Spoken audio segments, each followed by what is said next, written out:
A paz do Senhor Jesus, para todos nós que alcançamos a graça de viver mais este dia. Amém? Hoje eu quero compartilhar com você uma leitura bíblica. Não consegui fazer mais cedo, mas eu não quero deixar de fazer ainda hoje. Eu ainda estou na leitura do livro de Atos, os Atos dos Apóstolos, e quero te convidar a ler alguns versículos do capítulo 27. Nesse capítulo, a gente vai ler a respeito da viagem de Paulo, né? Ele vai sair daquela prisão de Cesareia, partindo para Roma. Só que no meio do caminho dessa viagem para Roma, de Cesareia para Roma, ele vai como prisioneiro, né? No meio do caminho, como prisioneiro, ele vai num barco e, surpreendentemente, ele vai passar por algumas dificuldades. Mas o Senhor o avisa a respeito dessas dificuldades, né? Deus dá uma revelação a ele sobre como vai ser essa viagem. E essa viagem é para ele ter direito ao julgamento que ele pediu. Ele pediu para ir perante a César, né? Perante ao julgamento em Roma, de acordo com a lei romana. E a viagem de Paulo tem uma motivação maior do que apenas o seu julgamento. Então, se você puder, acompanha comigo em Atos 27. Eu vou fazer a leitura do versículo 9, 10 e 11, a respeito da revelação que Deus dá para ele sobre essa viagem, né? Os versos 20, 21, 22, 23, 24, quando essa profecia, essa revelação na vida de Paulo se cumpre sobre o livramento durante o naufrágio. Os versos 34, 35, 36 e 37, quando os homens são reanimados, né, no seu vigor físico e emocional, com a fala de Paulo, com a orientação de Paulo. E nos versos 42, 43 e 44, a gente vai ler sobre o livramento de morte, não só de Paulo, mas dos prisioneiros, né, pelas mãos dos soldados que intentavam matá-los para que eles não fugissem. Então, sem preguiça, vamos embora ler. Atos 27, 9, 10 e 11. A advertência de Paulo. E passado muito tempo, e sendo já perigosa a navegação, pois também o jejum já tinha passado, Paulo os admoestava, dizendo-lhes: Senhores, vejo que a navegação há de ser incômoda e com muito dano, não só para o navio e carga, mas também para as nossas vidas. Mas o centurião cria mais no piloto e no mestre do que no que dizia Paulo. Acho que ele não entendia, né? Que Paulo tinha um relacionamento íntimo com Deus e que Deus estava revelando a Paulo o que ia acontecer em pouco tempo, né? Mas um pouco mais à frente. Versos 20. Aqui já falando a respeito do naufrágio, já se cumprindo o que Deus prometeu, né? Deixa eu tirar o alarme aqui. E não aparecendo havia já muitos dias nem o sol nem as estrelas, e caindo sobre nós uma não pequena tempestade, fugiu-nos toda a esperança de nos salvarmos. E havendo já muito que não se comia, então Paulo, pondo-se em pé no meio deles, disse: Fora, na verdade, razoável, ó senhores, ter-me ouvido a mim e não partir de Creta. Assim evitariam este incômodo e esta perda. Mas agora vos admoesto que tenhais bom ânimo, porque não se perderá a vida de nenhum de vós, mas somente o navio. Porque esta mesma noite o anjo de Deus, de quem eu sou e a quem sirvo, esteve comigo, dizendo: Paulo, não temas, importa que sejas apresentado a César, e eis que Deus te deu todos quantos navegam contigo. Então ali o anjo do Senhor trazia essa revelação, né, de que eles iam passar pelo naufrágio, mas que Deus ia guardar cada uma daquelas vidas.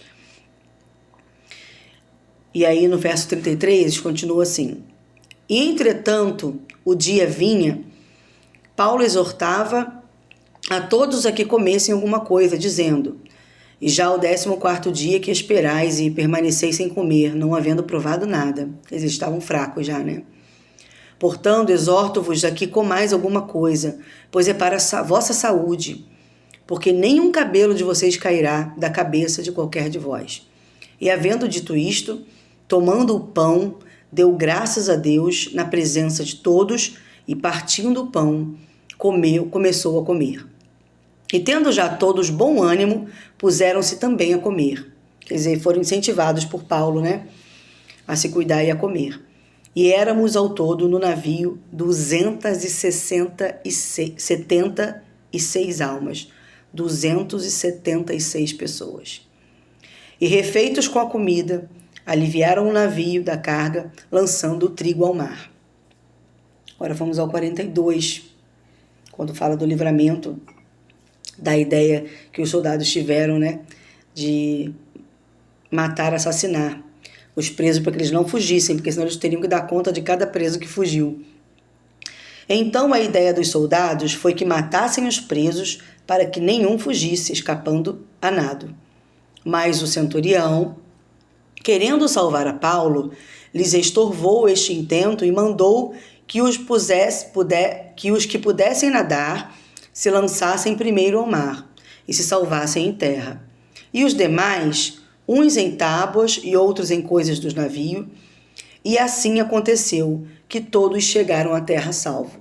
Alguns conseguiam nadar, né, que tinham saúde e vigor físico para isso, e outros que não conseguiam foram orientados a se agarrar a algum material para poder chegarem na praia, né, na ilha. Então, assim, eles chegam na ilha de Malta. E se você tiver um pouquinho de curiosidade, continua lendo, fazendo a leitura do capítulo 28. Mas hoje eu quero falar a respeito dessa revelação que Deus deu a Paulo de como seria a viagem, né? Do risco que essas vidas correriam, mas também sobre esse grande livramento que Deus daria a todos eles. E o outro livramento também, que foi, né, da intenção de assassinato, né? Quando eles estavam chegando perto da ilha, para não perder os prisioneiros, os soldados intentaram matá-los, assassiná-los. E Deus, através da vida do centurião, não permitiu que isso acontecesse, nem a Paulo, nem aos outros prisioneiros. Esse capítulo fala a respeito, no meu coração, fala a respeito dessa revelação, dessa promessa que Deus fez a Paulo, e principalmente do propósito dessa viagem. Paulo tinha decidido comparecer, né, em Roma, fazer essa viagem de Cesareia a Roma para poder estar diante de Roma para o seu julgamento. Ele queria passar por isso porque, na verdade, ele tinha a missão de pregar o Evangelho de Jesus Cristo em Roma. E isso se tornou possível através da prisão de Paulo.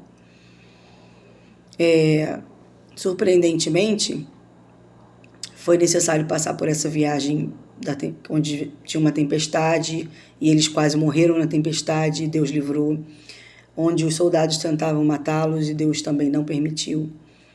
Então as circunstâncias não eram as ideais, né, para essa viagem, mas essa viagem era necessária.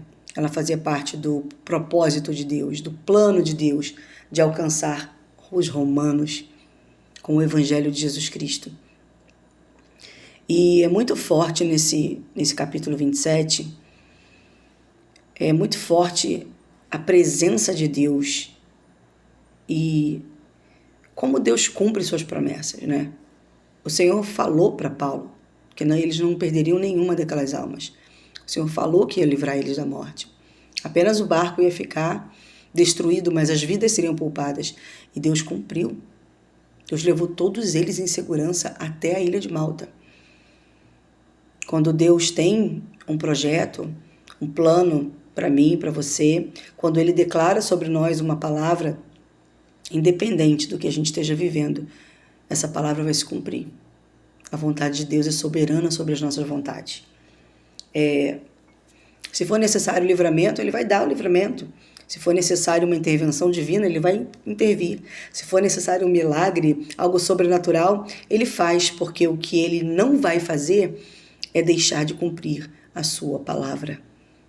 Porque Deus é fiel, de maneira que nós não podemos conceber, não conseguimos nem alcançar a fidelidade de Deus com a sua palavra. Ele tem zelo por sua palavra e Ele vai cumprir o que prometeu para mim e para você. Às vezes a gente está dentro de situações de risco, situações inesperadas, né, que podem alcançar a nossa vida e a gente não entende que mesmo nesse tempo de surpresas inesperadas, né, de coisas que a gente não gostaria de estar vivendo, mesmo assim, a promessa de Deus vai se cumprir. Porque ela é maior do que eu, ela é maior do que você. Então eu quero te convidar a refletir exatamente sobre isso, né? Sobre a palavra de Deus se cumprindo. Paulo é enviado como um prisioneiro, e Deus acha graça, né, na vida de Paulo, e através desse centurião, que é o responsável pelos prisioneiros, Deus dá livramento. Livramento de morte pelas mãos dos soldados. A viagem foi muito difícil, foi perigosa, teve vários infortúnios. Até a tempestade, até o clima, né, era desfavorável. Eles tentaram evitar o mar aberto, por causa da época em que viajavam, mas mesmo indo pela costa, a tempestade os alcançou. Deus livrou Paulo na tempestade, Deus livrou Paulo no intento, na armadilha, né, que os soldados queriam armar para ele e para os outros prisioneiros da morte, do assassinato, porque Paulo estava cumprindo a vontade de Deus. Quando nós estamos vivendo dentro da vontade de Deus, que é soberana, maior que eu e você, nós podemos experimentar o sobrenatural de Deus. Nós podemos viver a fidelidade de Deus, superando todas as nossas expectativas. Deus sempre nos surpreende. E Ele nos surpreende de maneira a realizar a sua vontade. Ele não deixa que eu, você, circunstâncias, tempo, medo, insegurança, Ele não permite que nada disso frustre os seus planos. Realmente os planos de Deus se cumprem na minha vida, na sua vida. E se nós estamos em tempo de tempestade ou sob ameaça de morte, como Paulo estava, se o clima é desfavorável, não importa o que Deus falou a nosso respeito, a palavra que Deus liberou ao nosso respeito, a respeito da nossa casa, da nossa família, vai se cumprir. Então, o que eu gostaria de compartilhar com você hoje é essa esperança, que na verdade é a certeza de que Deus cumpre o que promete. As promessas de Deus vão se cumprir na minha vida e na sua vida, em nome de Jesus. Eu te convido a meditar e a perguntar ao Espírito Santo: Senhor, o que ainda falta para eu viver essa promessa? Às vezes a gente não vai ter a revelação de todo o percurso, tá? Às vezes a gente pode ter uma revelação de um pequeno período de tempo, de uma única situação. Às vezes a gente não vai ter revelação nenhuma, a gente só vai ficar com a palavra que foi liberada da boca de Deus para as nossas vidas, e isso é suficiente para eu e você crermos que vai se cumprir. Então, que o nosso coração tenha certeza, tenha fé, na esperança de que Deus não falha, Deus não mente, Ele é perfeito e soberano. Tudo o que Ele planejou para mim e para você vai se cumprir. Para nós, fica reservada a obediência. A obediência de viver no centro da vontade de Deus. Então, certamente, nós viveremos milagres e sinais, como Paulo viveu nesse capítulo de Atos 27. Amém? Eu só queria compartilhar isso com você. E se o tempo é desfavorável, se a situação é desfavorável, ela não tem poder de mudar uma palavra que Deus liberou sobre as nossas vidas. Ela não tem poder de mudar os planos de Deus. Eles não se frustrarão. Amém? Quero deixar um beijo para vocês, pedindo que o Senhor abençoe o nosso final de semana com a sua presença, com o seu Espírito Santo, nos dando sabedoria, discernimento, estratégias, inteligência, tudo aquilo que nós precisamos. Ânimo, né? Que nós possamos ser reanimados, que nós possamos ser fortalecidos para poder viver mais um final de semana cheios da presença de Deus. Mais um final de semana cheio de gratidão no coração. Mais um final de semana determinados a realizar a vontade de Deus nas nossas vidas. Beijo. Fiquem com Deus.